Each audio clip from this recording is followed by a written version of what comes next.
Healthcare organisations are facing a number of challenges.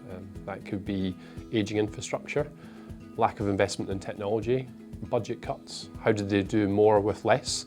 And how do they stay up to date with the latest technological trends?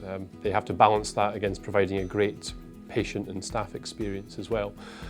But some of the technology that's available now, we're able to provide virtual assistants. Bots use things like artificial intelligence, machine learning to support the NHS and perform remote consultation.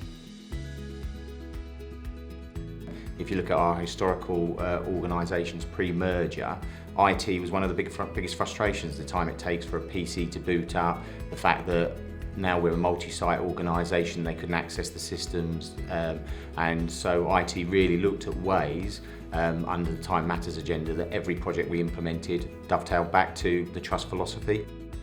Going forward, our new IT strategy very much centres around an internet first and a cloud-based strategy.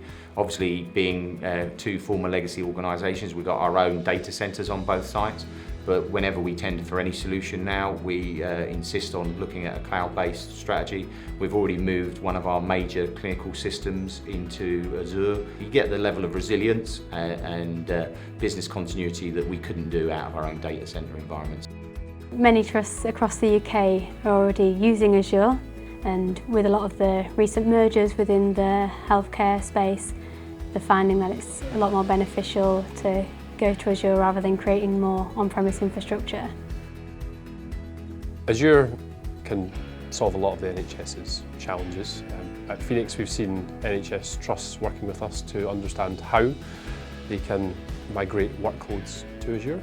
We can help them to assess, design and migrate. That's tackling two problems. One would be around end of support. It will also be around modernising their infrastructure and providing a scalable infrastructure. The other part is how they can take advantage of advanced workloads like Internet of Things, artificial intelligence and machine learning to change the way that healthcare can be provided to patients.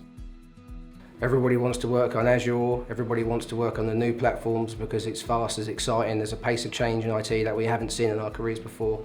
One of the things that my team at the moment is concentrating on is we are working on what's called Windows Virtual Desktop, which is an Azure-based product.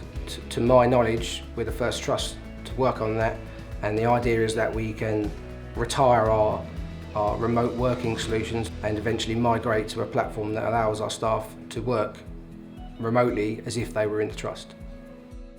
Windows Virtual Desktop really allows them to provide a very cost-effective, quick and easy to deploy way of delivering a desktop to an end user when there may be an urgent requirement to do that.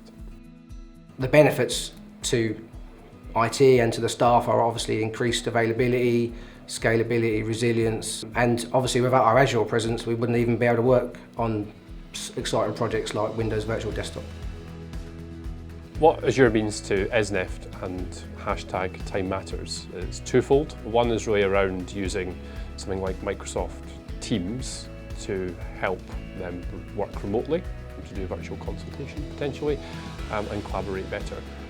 The use of Azure for ESNEFT and Time Matters is really about using the platform for things like robotic process automation, making their internal processes more efficient, and really saving the time that it takes for a member of staff to use IT. That time that is saved can then be spent on the patient or with their family.